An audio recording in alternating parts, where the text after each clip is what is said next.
Hey there, Heather Ho there. It's Jeff Gunner Diamond. Welcome you to yet another Cutter Top 10 video. And we're going NCAA style with the Arkansas Razorbacks jersey. Thanks to woo! I know it's not the top 10 Arkansas Razorbacks of all time, although I wish I did. Did I do that for the top 10? I think I did that, did I? I'll have to look at it. But nevertheless, it will. This video is the top 10 college football upsets in history. You know, the upsets are very big and all that. Arkansas has had a few key upsets. I mean, one time we were the 8th seed in 2012 and we ended up losing to Louisiana fucking Monroe.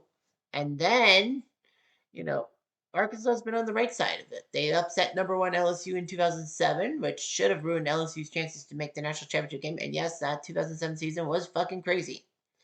However, LSU did get to the national title game and won the Natty. Anyhow, Arkansas last year in 2024 actually at home beat number 4 Tennessee and ruined them, but Arkansas fell in Tennessee this year. Anyway, here we go. The top 10 upsets of all time. And there will be a theme. Hopefully you catch it. Number 10 is Navy Notre Dame 2007. When this is being taped, Navy is playing Notre Dame on the Saturday. But anyway, this is 2007. Navy, not really known for its prowess to being a top 20 college football program, although they've had some great seasons and all that. Took on the Notre Dame Fighting Irish in Notre Dame. The last time Navy beat Notre Dame was 1963, and a certain president was still alive.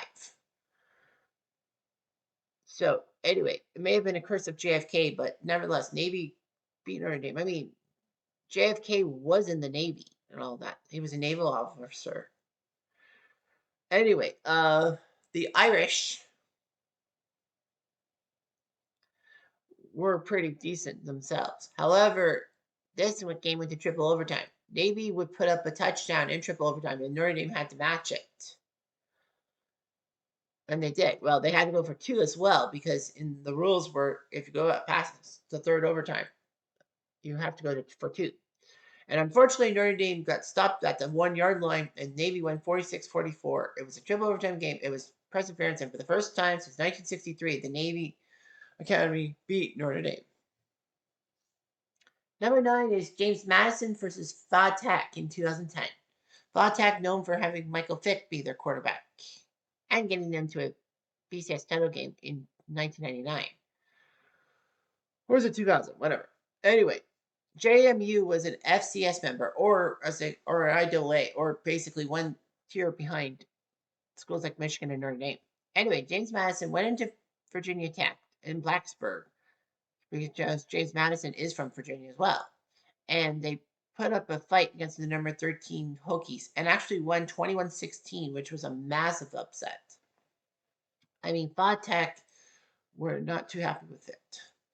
Number 8 is a very old school matchup. 1933, Centenary, spelled Centenary, a small school from Louisiana. I thought it was from Kentucky. Centenary taking on the Texas Longhorns in 1933. Yes, college football back in the 30s was a much different game. A lot of teams ran the ball more so than passing. They wore leather helmets, and the equipment were not as high tech it is now 9 decades later. Nevertheless, Centenary went to Texas and beat them 6-0 in an era in which, big schools could play little schools. And Centenary pulled off a massive upset for the ages. Number 7 is Texas A&M versus Alabama in Tuscaloosa. Tuscaloosa, the home to the Alabama Tide, with the elephant as their mascot. Barry Bryant, Joe Namath, Ken Stabler, Derrick Henry, stars and all that. Number 1, Bama was looking pretty impressive and all that. They would now face the SEC's darling, the Texas A&M Aggies. I can't remember if it was their first year or second year going to the SEC from the Big 12. But anyway, A&M did their job. And then this freshman by the name of Johnny Manziel came out of nowhere and put up a fight. He had 2 famous quarterback touchdowns. One was a famous fake out of the Bama defense so much so CBS's cameras were faked out, and he scored a touchdown. And then he had ran the ball, and then they were trying to tackle him, and then he was scrambling. He got out of two major sacks, and then somehow threw the ball downfield for 30 plus yards. Aggies win 29-24, ruining the BCS race and launching Johnny Football into stardom. Unfortunately, he got too big for his britches, and you know what happened to him. Number 6 is Harvard versus Yale, 1968. I thought it was 1969, but that's wrong. Anyway, Harvard and Yale had a massive rivalry. You know, Ivy League schools don't get much press compared to the IA schools because the Ivy League is IAA or FCS. Nevertheless, Harvard and Yale were big rivals. You know, you got the Bulldogs from Connecticut against the Crimson from Massachusetts. Yale was up 29-13 with 42 seconds left, and it's almost academic that Yale would be still undefeated. But Harvard scored a touchdown, got the 2-point convert, got the onside kick, got the touchdown, and another 2-point convert. Scored 16 points in 42 seconds. And remember, overtime was not introduced in football until 1996. College football until 96. And then Harvard did it. But the Harvard Crimson newspaper said Harvard beats Yale 29-29. It was one of the biggest wins in Harvard history, even though it was a tie, because Yale was just that damn good. Number 5 is the famous Fiesta Bowl between Boise State and Oklahoma in 2007, known as the 3 plays that shocked the college football world. Boise State came from the Western Athletic Conference, well, the WAC at the time, and then they looked pretty impressive for themselves. They would take on Oklahoma, the rivals from the Big 12. It would be big for Boise State to get a Fiesta Bowl bracket because of the whole situation. But yeah, they took on Oklahoma in the desert. And Adrian Peterson, remember him, Viking fans? He was the main running back and was big because his dad was actually out of prison and could see a game. AP could play. I think this was his draft season. Yes, of course, this is, well, in 2007. This is actually not the 2007 season. This happened January 2007, so this was part of the 2006 season. Oklahoma had a lead. They had a big pick 6, and it looked like the Sooners were going to win the Fiesta Bowl, and Boise State were going to get shut down. But then came one of the first plays. Sabransky on 4th and 18 threw the ball to James, who lateraled it, like throwing it back to Pats, which was legal, a lateral. And a few missed tackles later, Boise State was in the end zone. That can channel my inner Tom Brenneman. 4th and 18. Sabransky to James. The lateral to the corner of the end zone. Can you believe this? So anyway, Boise State had tied the game. In overtime, AP got a touchdown on the first play and hit the extra point. So Boise needed it. On 4th and 5, Joseph Bransky was in motion, and Vinny Peretta was going to throw the ball, and he did. An option pass touchdown to the tight end, tying the game. And then Boise State decided to go for 2 and to knock out Oklahoma, as the color commentator said on Fox, alongside Brenneman. He said, if you're Cinderella, you don't keep fighting with the big boys. You got to pop them in the mouth. And Tom Brenneman said, Boise State for the win.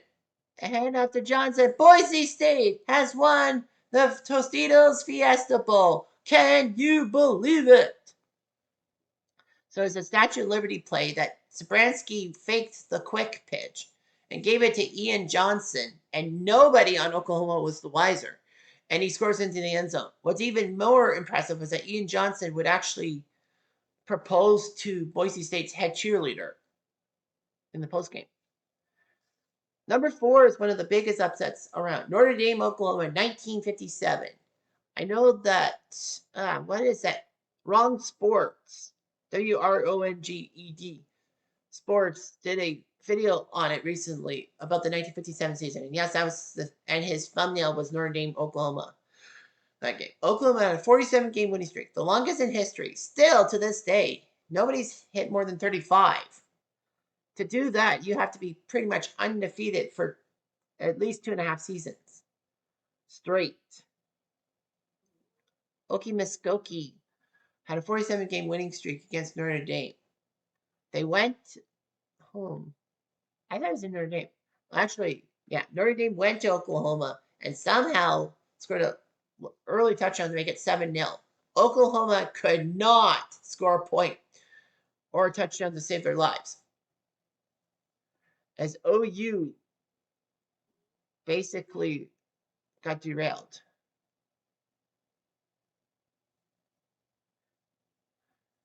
So anyway, Notre Dame derailed the 47-game winning streak, which is even more ironic because the last team to beat Oklahoma was Notre Dame back in 1953. It's kind of weird. It's like Notre Dame, UCLA in college basketball, when the Irish actually were the last team to beat UCLA before they went on their 88-game winning streak. And then Notre Dame ended that streak. Number 3 is the backyard brawl from 2007, Pitt, West Virginia. Yeah, the top 3 you'll notice a theme. But anyway, yeah, Pitt, West Virginia, in the backyard brawl. This was big. West Virginia actually was sitting back and waiting. Almost every week, either the number 1 or number 2 team went down and all that. If you were the number 2 team in the nation, you were in deep trouble because you lost more often than not. It was crazy. 2007 was the year of the upset. Anyway, Pitt went into West Virginia on a Thursday night in West Virginia, down 28-point underdog, meaning that they were favored to lose by 4 touchdowns. Well, that is a big spread. West Virginia was looking good and to get a chance to play in the BCS title game because the Big 12 did not have a title game. West Virginia could get into the big dance. Unfortunately, though, West Virginia somehow slipped and Pittsburgh won 13-9, knocking West Virginia out of the BCS title game. West Virginia did win a bowl game, but it was too little too late. It would have been nice to see Country Roads Take Me Home when West Virginia beat Pitt and getting themselves into the BCS final for West Virginia. I don't remember if that was that the same week as Ohio State falling to Illinois, seemingly knocking them out of the title race, but it didn't. I don't know. Number 2 also is from 2007, a little bit earlier in that season than the backyard brawl. It was Stanford SC. This was massive because of the point spread. USC was big, number 2 in the country, and of course, this was a couple years after their failure at the Rose Bowl at the hands of Vince Young. They were ranked number 2 in the 2007 season.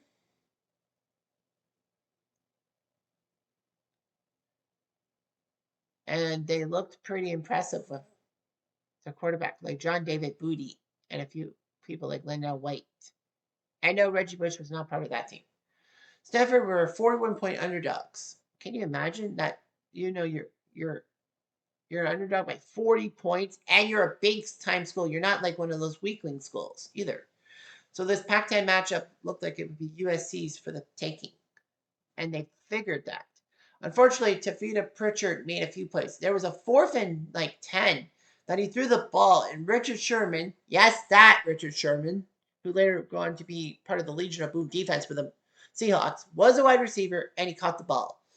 And then Pritchard threw a touchdown. It so stunned the Furses on TV network, before they became NBC Sports Network.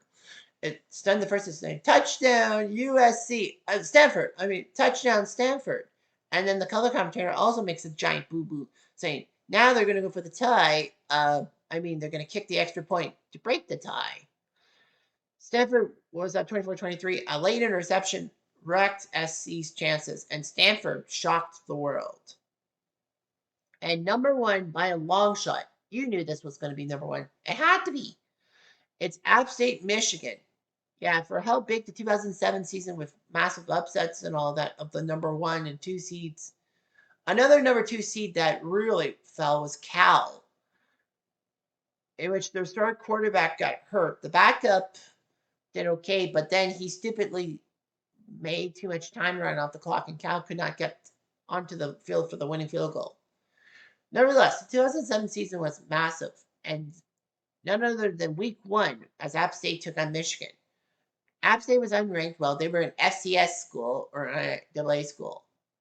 They would go into number 5 Michigan. Michigan had been close to being number one. In 2006, they had that famous 1-2 matchup. They were number two going into number one Ohio State, and Bo Schembechler, the famous Michigan coach, died that day of the game. Unfortunately, Michigan couldn't pull off the emotional win. Nevertheless, Michigan were favored to do well because many of their star juniors actually forgone the NFL draft early and went in as seniors, taking home the national title, hopefully. It started in the Big House in Michigan. Over 105,000 fans were going to watch this game. This game would be big because this was actually the first game ever on the Big Ten network, as the Big Ten decided to have their own specialty channel and all that, which was pretty good. Tom Brenneman was the man who called that game. Of course, we all know about Brenneman's exploits, but nevertheless, Tom Brenneman was great at this game. App State could not be like laughed at. They were the two-time defending FCS or IAA champions. So they were kind of national champions, two-time champs, and led by Armani Edwards and a few other key players. App State actually had a 28-14 lead on Michigan at the half, and everyone thought this would be massive. App State decided with 30 seconds left to kick the go-ahead field goal, although they should have taken more time off the clock and did it with like 5 seconds left because then it would have given Michigan no chance. They kicked the field goal, 30 seconds, saying this is their best chance to take the lead over Michigan, and they did. However, a massive throw to Mario Manningham from Chad Henne was a first down, and then a 15-yard unnecessary roughness penalty added to that. So they went for the field goal, and wouldn't you know it was blocked. And as Tom Brenneman said on the Big Ten Network, Appalachian State has shocked the college football world, one of the greatest upsets in sports history. I think it was. I think it was one of the greatest upsets ever. I mean, App State were the two-time defending FCS champions, but they weren't expected to do much in Michigan, and they pulled it off. Number 5 Michigan blew it. The worst part about Michigan was the next week they took on Oregon, and Dennis Dixon used the Statue of Liberty to screw Michigan over. That set the tone. Appalachian State's win set the tone for the craziest college football season in the past 20 years. And yes, I can say that because this is 2025. But yeah, 2007 is hard to believe. And I was 22 at the time. And I would have been, and I was in college myself. So, you know, that's how the ball breaks. Anyway, I'm Jeff Diamond at Duke.